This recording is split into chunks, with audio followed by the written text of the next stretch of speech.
Good morning बच्चों। Chapter 2 समझदार हाथी का जो हम आधा पढ़े थे, क्या पढ़े थे कि हाथी के अंदर भी सब कुछ होता है। हाथी हमारे तरह समझदार होता है, हमारी तरह सोच समझ कर काम करते हैं, सूझबूझ कर काम करते हैं। उनके अंदर भी दया, क्षमा, प्रेम सब कुछ होता है। तो हम आज आगे पढ़ेंगे। वो लोगों को मदद भी करते हैं काम करने में। तो आज हम आगे पढ़ेंगे। हाथियों को नहाने तथा दिन भर खाना बहुत अच्छा लगता है। हाथियाँ जो होते हैं वो दिन भर खाने में और नहाने में उनको बहुत अच्छा लगता है।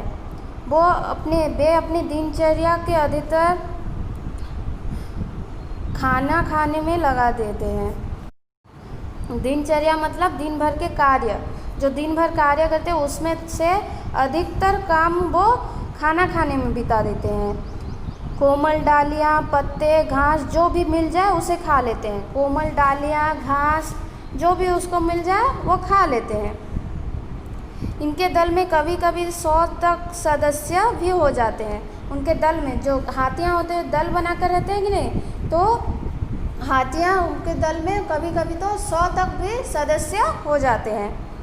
नन्हे हाथी अपने साथियों के साथ दौड़ भाग, उठपटक आदि खेल खेलते हैं। जो नन्हे हाथी होते हैं वो उनके साथियों के साथ दौड़ भाग खेलते हैं, उठ पटक खेलते हैं, वो खेलते रहते हैं। हाथियों को पानी में खेलना और कीचड़ मलना बेहद पसंद है। हाथियों को पानी खेलना और कीचड़ को अपने शरीर पर मलना बहुत पसंद है। हाथी अपनी सूंड पर पानी भरकर फव्वारे की तरह फेंकते हैं। फव्वारे मतलब पता है कि नहीं, जो पानी जो स्प्रे होता है वैसे वो हाथी अपने सूंड में पानी भरकर फव्वारे बनाते हैं। हाथियों को आवाज़ की नकल करने का भी बहुत शौक है। हाथियों को आवाज़ की नकल करना, कैसे नकल करते हो, ऐसा नकल करना का बहुत शौक है। कोरिया के चिड़ियाघर में रहने वाले एक भारतीय हाथी ने प्रशिक्षकों को हैरान कर दिया जब उसने अपने प्रशिक्षक जैक गैप किम का आवाज़ की नकल की। कोरिया में एक भारतीय हाथी था जो उनके प्रशिक्षकों को हैरान कर दिया कि उसके प्रशिक्षक जो थे, कौन थे, जैक गैप किम जो थे, उसकी पूरा आवाज़ को नकल कर दिया। तो वहाँ पर जो प्रशिक्षक थे वो हैरान हो गए।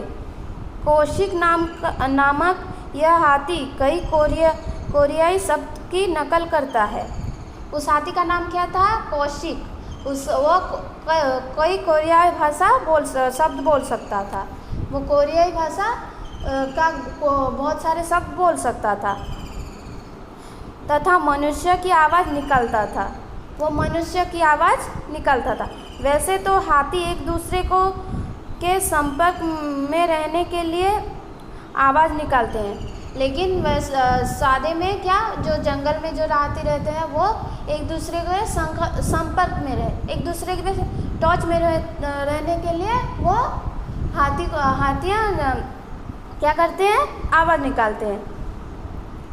जब ये एक दूसरे से काफ़ी दूर होते हैं तो अपनी बात अलग अलग आवाज़ों द्वारा अपने साथियों से कहते हैं। जब वो एक दूसरे से बहुत दूर होते हैं तो वो लोग क्या करते हैं, अलग अलग आवाज़ों से अपने साथी तक संपर्क करते हैं।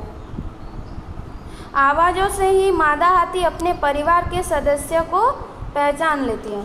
जो मादा होती है, हाथिनी जो होती है, वो उनके अलग अलग आवाज़ों से ही उनको पहचानती है, कौन है क्या, उनके परिवार के लोगों को पहचानती है। हाथियों की समझदारी उनके दैनिक कार्य में देखी जा सकती है। हाथी कैसे समझदार है, उनके दैनिक कार्य में भी वो समझ सकते हैं। परिवार की आवश्यकताएं, सुख दुख, प्रेम व घृणा को वह बेखूबी समझते हैं। वो परिवार के आवश्यकताएं, परिवार में क्या आवश्यक है क्या नहीं है, वो समझते हैं। सुख दुख समझते हैं, प्रेम, घृणा और सब कुछ वो ठीक से समझते हैं। अपनी सूंड को हाथी भुजा की तरह प्रयोग करते। भुजा मतलब क्या, हाथ। अपने सूंड को वो एक हाथ की तरह प्रयोग करते हैं, हमेशा इस्तेमाल करते हैं। ये इसमें पानी पीने के लिए गहरे गड्ढे खोदने, पेड़ की छाल उपाड़ने आदि कार्य करते हैं। मतलब वो अपने सूंड में पानी पीने के लिए गहरे गड्ढे खोदते हैं वो सूंड में, या फिर पेड़ की छाल को, पेड़ के जो ऊपर जो छाली नहीं होता है उसको उधेड़ने में, ये पानी के खड्डे को पेड़ की ढाल से ढकने हैं तथा उसके ऊपर मिट्टी डाल देते हैं। ये पानी को खड्डे को पेड़ की छाल से ढकते हैं। मतलब वो पानी के खड्डे को पेड़ की छाल से ढक देते हैं तथा उसके ऊपर मिट्टी डाल देते हैं, तथा बाद में कभी भी यहाँ आकर पानी लेते। मतलब अगर बाद में कभी भी उनको पानी पीना होता तो वो क्या करते हैं, वो गड्ढे बनाते हैं अपने सूंड से, उसमें पानी भरते हैं, उसको वो पेड़ की छाल से ढक देते हैं, उसके ऊपर थोड़ा मिट्टी डाल देते हैं। अगर कभी बाद में उनको प्यास लगे तो वो वहाँ पी आ सके। पानी को सूखने से बचना इन्हें खूब आता है। पानी सूख जाए तो भी इनको पानी का कभी कमी नहीं होता। जैसे वो गड्ढे बनाकर पानी रखते हैं तो कभी उनको पानी का कमी होगा। ये पेड़ की डालियों तोड़कर अपने बदन से मक्खियाँ उड़ाते हैं, खुजली करते हैं। और पेड़ की डाली तोड़कर उनको हिलाएंगे तो उनके ऊपर जो मक्खियाँ बैठी होगी वो चली जाएगी, या फिर उनके शरीर पर रगड़ेंगे तो खुजली भाग जाएगी। हाथी जानते हैं कि किस समस्या का हल क्या है। हाथी सब जानते हैं किस समस्या का हल कैसे होगा, क्या होगा, वो जानते हैं। वे बड़ी होशियारी से हर मुसीबत को सुलझा लेते हैं।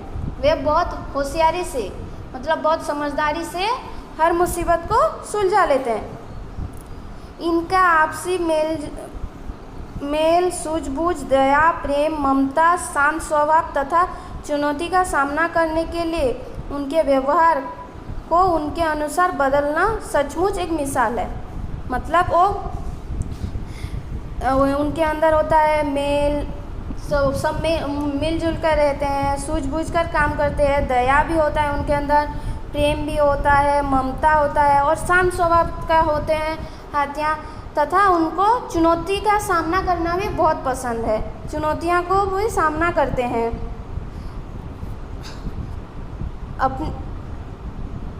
सामना करने के लिए अपना व्यवहार उसके अनुसार वो बदलते हैं। जैसे जैसे चुनौती आए वैसे सामना करने के लिए उनका व्यवहार भी बदलता है। ये सचमुच एक मिसाल है। हाथियाँ जो करते हैं ये सचमुच एक मिसाल है।